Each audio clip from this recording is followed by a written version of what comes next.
live NMD R1s are hard to relace. If you've ever tried to change the lacing, put two laces through one of the eyelets on these guys, it is almost impossible. And I tried it a couple of weeks ago for the first time on a really old pair of NMD R1s I have, and it was it hurt. Let me put it that way, it hurt. But finally I got it done. So anyone who's ever owned a pair of NMD R1s will tell you that the laces tend to be way too long, and they're big floppy ear laces that wag about on the front of your foot, and they don't really look that great. But if you can find a way to relace them, then they can actually look a lot cleaner than a normal NMD R1, for want of a better word. But anyway, enough about that. What are we doing reviewing an NMD R1? Nobody reviews NMD R1s anymore. This is like 3-4 years old. This is, way past. NMD R1s are old news, yesterday news, even though they were a cracking sneaker in their day, even though they still retain that cracking silhouette, and it's one of the uniquest, most unique silhouettes that have been out there in recent years. They're kind of old news, but here we are reviewing them for the channel because a triple pack is coming down the line, and it's really, really cool. And that's what we're going to be doing today, as we look at the 3 different colorways that are coming down the line for the NMD R1 line.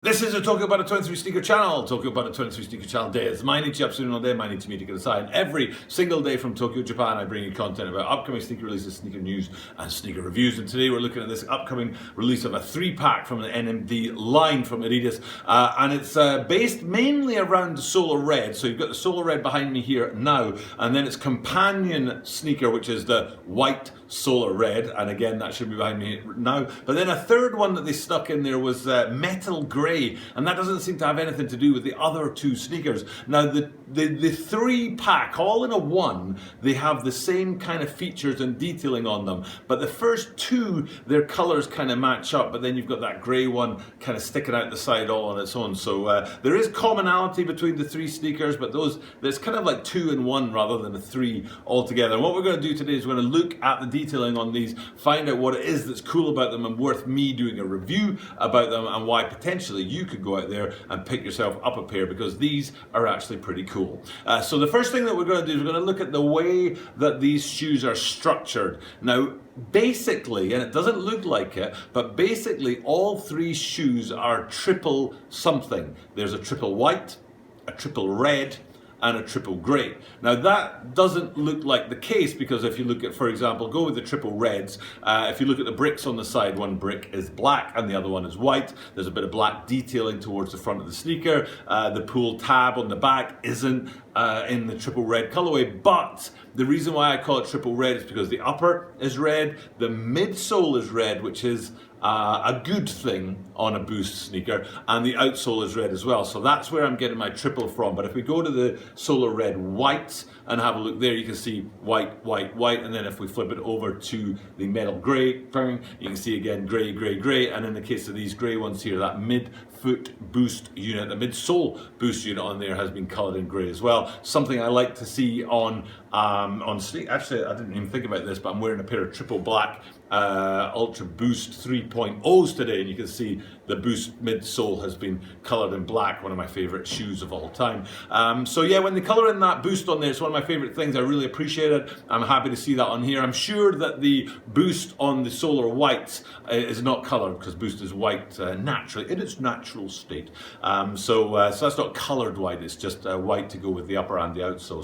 So that's where I get my triple from, triple white, triple red, and triple grey. But then there's another thing that I really dig about these sneakers. One is it's good to see them playing with the quarter line. NMD R1s had a kind of signature quarter line that went across the front of the foot, and most often that would be in a single colour. But here you can see at the front of these guys, you've got that quarter line on there, but right at the bottom of the lacing system, a different detail and colour there. Most notable on these, the Metal Greys that have that kind of, let's go with Volt, because Volt seems to be the colour of the year when it comes to yellow and sneakers. So you've got the Volt on the front there, which kind of distinguishes it from the lower half of the quarter line, which is in the grey of the rest of the sneaker, and that's matched throughout this pack in the same way. Now if we stay with those Metal Greys and that Volt sort of hit at the bottom of the lacing system, it's kind of important, because what it does is it establishes 3 points of color on the sneaker. The first is its volt at the bottom of the lacing system on the metal grays. Then the back, the heel insert or brick is in the same color, and then the font and writing on the pull tab at the back is in that same color. So if we switch that up, that was a so-so click. On the solar reds, you can see black, a black brick at the back, and then the writing that's on that pull tab at the back is in black. And then again, that was terrible. On the solar red whites, you can see it's black, black, black for those. But the pull tab itself is not in that color. The pull tab is in a different color. It's the font that I'm talking about. But if you look at the pull tab itself, for example, on these solar red whites here, you can see that the tab itself is red, and that matches the color of the brick at the front of the sneaker. So on the solar red ones, it's a white brick with a white pull tab at the back, and on the metal gray ones, there's a black brick on the front and a black pull tab at the back. So to me, all of that means something. Somebody's thought about it. It's not just sort of random colors put in there, but they've thought about the connection between the different parts of the sneaker. And that's one of my favorite things to see on a sneaker. It's a thoughtful thing. It's not just churned out to grab more of our cash. So I really appreciate it when they do that. And that's one of the reasons why I like these 3 pack of sneakers from the Adidas NMDR1 line. And then the final thing to do is to flip them around to the back and have a look at the heel, which should surely be behind me here. And you can see that the heel branding on there is unique in that you don't often see on an NMDR1 a translucent piece of heel branding on there. And it looks through to some detailing and writing underneath, which I think is a cool feature. And that detailing and writing that's underneath the branding panel on the back of these guys is mimicked again on the 4-foot brick at the front lateral side of an NMDR1. You can see behind me here, you should be able to see some kind of detailing on that brick there. And that's pretty much the final feature of these guys to kind of draw our attention to. But I think they're a really cool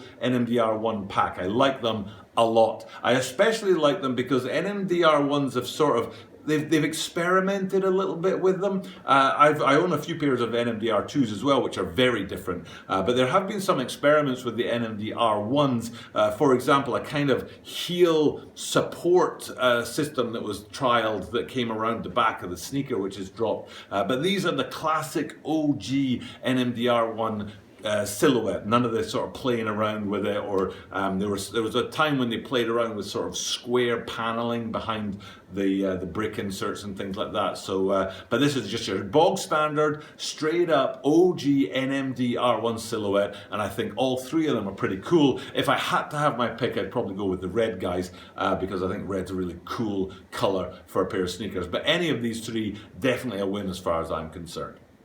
So that's about it for me today. Thank you guys for checking out my content.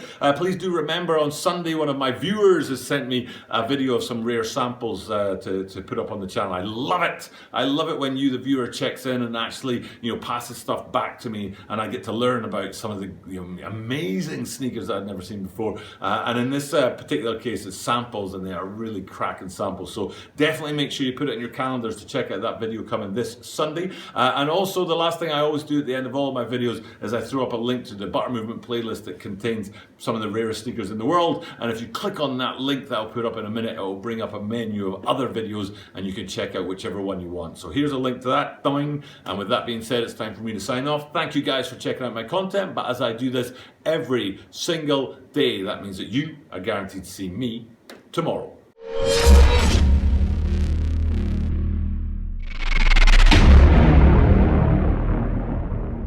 We have an absolute grail. We've been dropping hints all week. Some of you guys were commenting in the comment section below in some of the Tokyo Butter 23 videos there, saying the Stewie 6, and for those of you who guessed right, you're absolutely right. It is the Stewie 6. I'll grab the other one here. This is a shoe that I am in love with. It's, in my opinion, one of the rarest.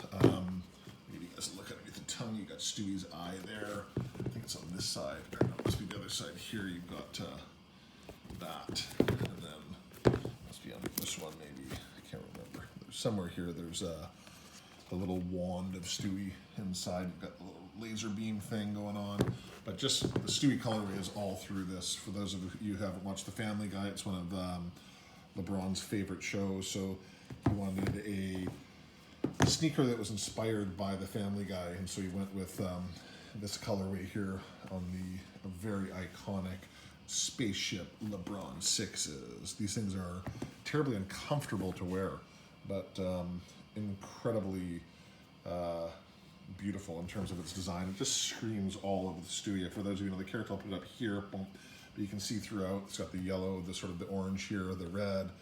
It just matches Stewie so well. The white, just everywhere. So I won't get into too much detail of the shoe inside because I haven't opened this one up. I wore this once at a sneaker convention in Manila. I went there and everyone went crazy for it because they'd never seen it before. But I actually have 4 pairs of these, I think.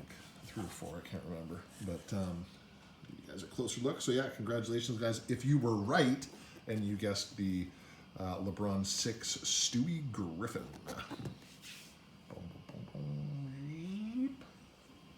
Link.